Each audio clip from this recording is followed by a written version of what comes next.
If you look at someone before they started smoking weed versus after they started smoking weed, they're two completely different people. And there's no exception to this. I'm an ex-stoner myself, so every single person that I've seen that started smoking weed, their personality just changes, and it changes for the worse. My personality changed after I started smoking weed for the worst. And if you're a stoner or ex-stoner yourself, you could probably tell when someone smokes weed or not just by talking to them, because you, I guess you would say, inherently know these traits that stoners have, and they're not good traits. You could kind of see them within yourself. So I'm a barber, and I meet hundreds of people every single week. And I meet a bunch of new people, and I can automatically tell when someone smokes weed. Like, I already know the little personality traits to look after or to look for to see if they're a stoner or not. And usually those personality traits is they're a bit more quiet. They seem like they have a lot of brain fog. They kind of seem a bit jaded. They seem like they're not really there. They don't really seem present. They kind of feel as if they have like some sort of cloudiness in their eyes, I guess you could say. And you could just tell that they're not really thinking clearly. Like they don't really have a clear mind. It's kind of like their mind is somewhere else, or they're staring off into space or something like that. So a bit about my story. I used to be an ex-stoner. I used to be one of the biggest stoners that I've ever known, actually. I used to sell weed. I used to roll it for people, everything. I was the guy who used to smoke weed. It was just instilled in my identity that I used to be the weed man. This was back in high school, and a bit after high school, I was smoking a bit of weed. I'm 25 now, and I think I was smoking from the age of 17 to maybe about 22, 21 or something like that, and then I quit. But yeah, before I started smoking weed, my personality was very vibrant. I used to be a very outgoing person. I used to be a vibrant guy. I used to talk to people. I had no issues talking to people. I didn't feel awkward talking to people. I didn't feel awkward talking to girls. I didn't have any issues making friends. I didn't have any issues in social, I guess you'd say, environments. I was a very open person, I guess you'd say. Then I started smoking weed, and my personality changed for the worse. So after I started smoking weed, what happened was I just felt like I just became a socially weird, awkward person.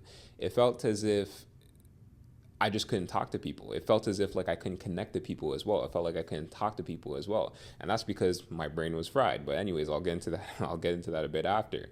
It also kind of changed my mood, I guess you would say. It never felt like I was really in a good mood. It kind of felt like I was in a constant state of boredom, I guess you'd say, or a constant state of just just grayness or cloudedness. And I wouldn't say depression. Maybe I wasn't to the point where I was in like a state of depression, but it kind of felt like everything was boring and everything was kind of stale, I guess you could say. So that personality type is the personality type that usually a stoner kind of has. And there's reasons for this. There's reasons why your personality changes when you're a stoner. And the thing is, when it comes to these personalities, first they start off as little behaviors, I guess you could say. For example, like if you have a kid or something like that, you could probably tell sometimes they're in a bad mood, or sometimes they act in a certain way, or not even just having a kid, but with anyone. Sometimes someone's in a different mood, sometimes someone's acting a certain way. But when you become a stoner and you're constantly smoking every single day, what happens is that personality gets instilled into you. So it becomes like a learned pattern or a developed behavior over time, because you're so used to acting that way that it just naturally becomes your default. Now, the number one thing that we need to talk about when it comes to smoking weed is the effects it has on your brain chemistry, the effects that it has on your dopamine. So a lot of people don't really talk about this when it comes to smoking weed, but smoking weed crazily, drastically, stupidly affects the dopamine levels in your brain. So this is one thing people do not talk about. I don't hear about anyone talking about this at all. So this is what happens when you smoke weed. And if you don't know what dopamine, first of all, if you don't know what dopamine is the chemical in your brain that is responsible for things like motivation or feeling good, I guess you could say. So we naturally produce dopamine when we do something that we like, or we feel something that is good, or we're motivated to do something. So for example, if you are going to a job interview and then you end up passing the job interview, you get a spike of dopamine. If you get a good grade on a test, you get a spike of dopamine. If you feel motivated to go up and, I don't know, go to the gym, then you get some dopamine from that. But anyways, you probably already know what dopamine is. But this is what happens when you smoke weed. What you're doing is you're artificially inducing dopamine into your brain. Think about that. You're artificially inducing dopamine into your brain. And we all know what happens when you artificially induce something into your brain or into your body.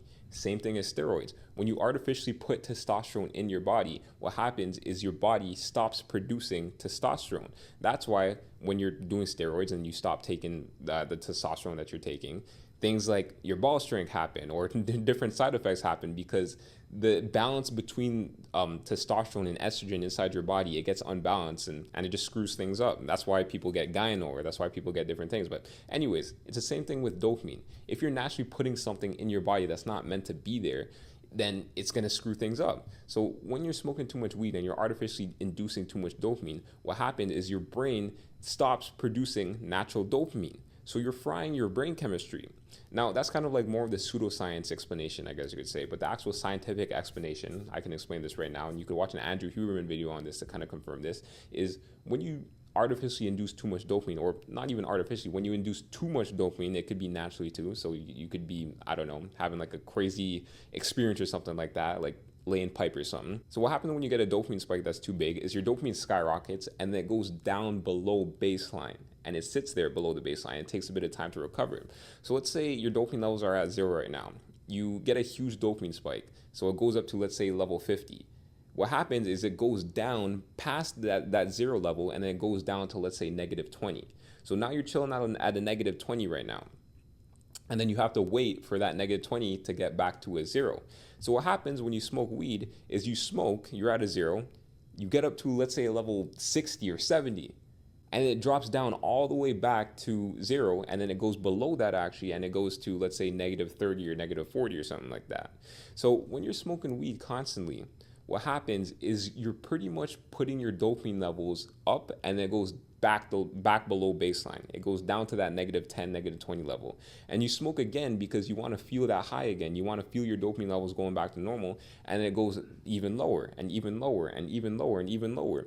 So it gets to the point where you're only smoking to get your dopamine levels to the point where it's at just the normal baseline level. So think about that. You're smoking weed to pretty much get your dopamine levels back to where it would be at if you weren't smoking in the first place. So this is why it changes your personality, because think about it. If you don't have any dopamine in your brain at all, if your dopamine level is below baseline, if you're operating from that caliber or operating from that level, of course you're not going to want to talk to people. You're not going to have the dopamine in your brain to want to do things. You're not going to want to think. You're not going to want to do anything. The only thing that you're going to want to do is raise your dopamine levels, because if your brain doesn't have any dopamine in it at all, what happens is you feel stale.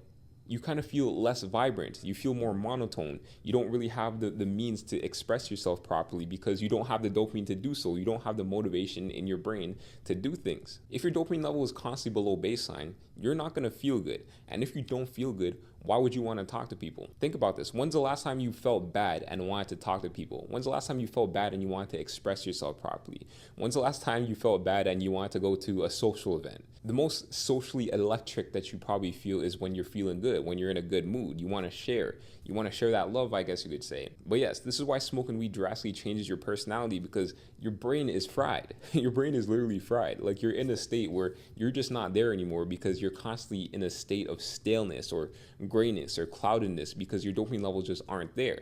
And this is the exact reason why people feel as if they need to smoke before they do anything, or smoke at a social event, or smoke before a party, or smoke before anything, or smoke before watching a movie, anything. This is why people feel as if they have better social skills when they're high, or they have better game when talking to girls when they smoke weed, because what they're doing is they're just trying to get their dopamine levels to the point where they're able to socialize. So what happens when you don't have that weed? What happens when you aren't high? What happens when you're not high is you just can't speak to people. Your personality dulls. You become more monotone. You become more secretive. You become more isolated, I guess you say, because you don't want to go out and talk to people. This is why stoners are people who like smoking by themselves. This is why they're kind of like more quiet people, I guess you could say, because one, they are constantly in their head because they're thinking too much because they're high, and two, they just don't have the means or dopamine to go and talk to people or socialize and go to these social gatherings and that sort of stuff. And not to even mention the other downsides when smoking too much, like the brain fog that you get from smoking weed. If you have a bunch of brain fog, how are you going to expect to talk to people?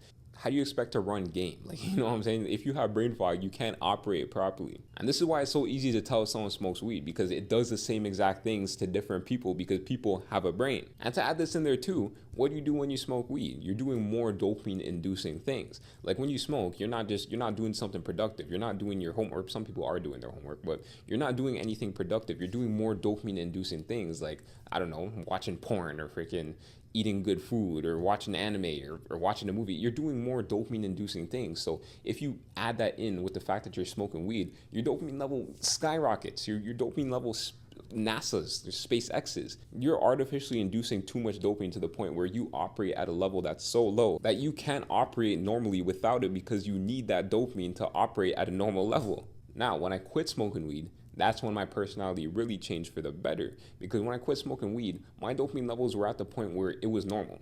I was sober, so my dopamine levels weren't at the point where they're below baseline. They naturally regulated themselves over time. So I actually developed my social skills properly. I was able to speak to people properly. I'm able to go out and talk to people if I wanted to. I'm able to have normal conversations with people, have meaningful, normal conversations without feeling dull or feeling like, damn, I don't want to talk to this person right now. Because you naturally get dopamine when talking to someone. You naturally get dopamine when going out and meeting new people. It made me so much more expressive and outgoing.